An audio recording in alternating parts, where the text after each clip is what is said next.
રાજ્ય સરકારે ચણા અને રાયડાની ટેકાના ભાવે ખરીદીની જાહેરાત કરી હતી, ત્યારબાદ ખેડૂતો ઉમટી પડ્યા હતા. પરંતુ હવે ચણા અને રાયડાની ટેકાના ભાવે ખરીદીમાં બોગસ રજીસ્ટ્રેશનનો પણ મામલો અહીં સામે આવ્યો છે, જ્યાં 1.5 લાખ કરતા વધુ બોગસ ખેડૂતોના રજીસ્ટ્રેશન રદ કરવામાં આવ્યા.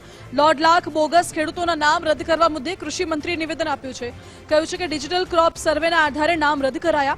ખેડૂતોની બોગસ ખેડૂતો અંગે રજૂઆત મળી છે અને ચણાની ખરીદીમાં રજીસ્ટર થયેલા ખેડૂતોના ઘરે જઈને તપાસ થશે. આ સાથે તપાસ બાદ ચણાની ટેકાના ભાવે ખરીદી કરવામાં આવશે તેવું રાઘવજી પટેલે કહ્યું છે.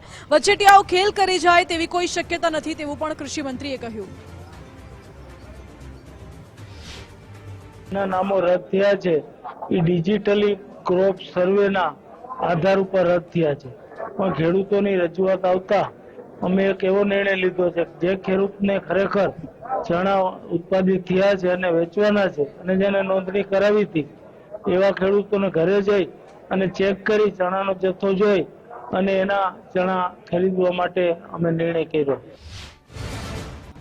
તો ચણા અને રાયડાના ટેકાના ભાવે ખરીદીમાં બોગસ રજીસ્ટ્રેશનનો મામલો, જેમાં 1 લાખ કરતા વધુ ખેડૂતોના રજીસ્ટ્રેશન કૃષિ વિભાગે પેન્ડિંગ રાખ્યા છે.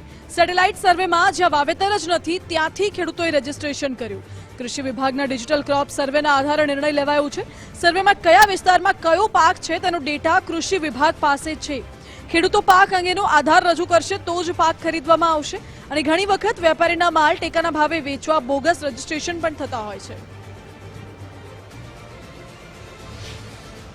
ચણા અથવા તો રાયડા પાકનું વાવેતર થાય છે તો એના આધાર પુરાવામાં કોઈ પણ અમે એને પંચકાશ પણ રોજકામ પણ એને કરીએ છીએ અથવા તો એની પાસે પુરવઠાનો જથ્થો એ પણ અમે ગ્રાહ્ય રાખીએ છીએ. અને મોટા મોરલેસ જ્યાં જ્યાં પોઝિટિવ રહીને જ્યાં જ્યાં આ આવી ખેડૂતો એના રજૂ કરે છે પુરાવા ત્યારે એને તરત એને સામેલ કરી દઈએ છીએ. આ કરવા પાછળનું મુખ્ય કારણ તો એ છે કે કેન્દ્ર સરકાર આપણને એક જથ્થો આપે છે. એ ટોટલ પ્રોડક્શનના 25% આજુબાજુનો જથ્થો મળતો હોય છે. હવે એ જથ્થાને આપણે પાત્રતા ધરાવતા ખેડૂતોમાં આપણે વેચવાનો હોય છે.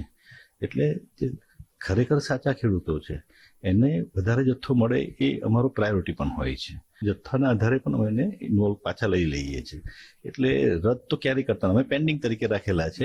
અને જેમ જેમ એ લોકોની જે રજૂઆતો અને આવે છે અમે એને ઇન્વોલ્વ પણ કરી દઈએ છીએ.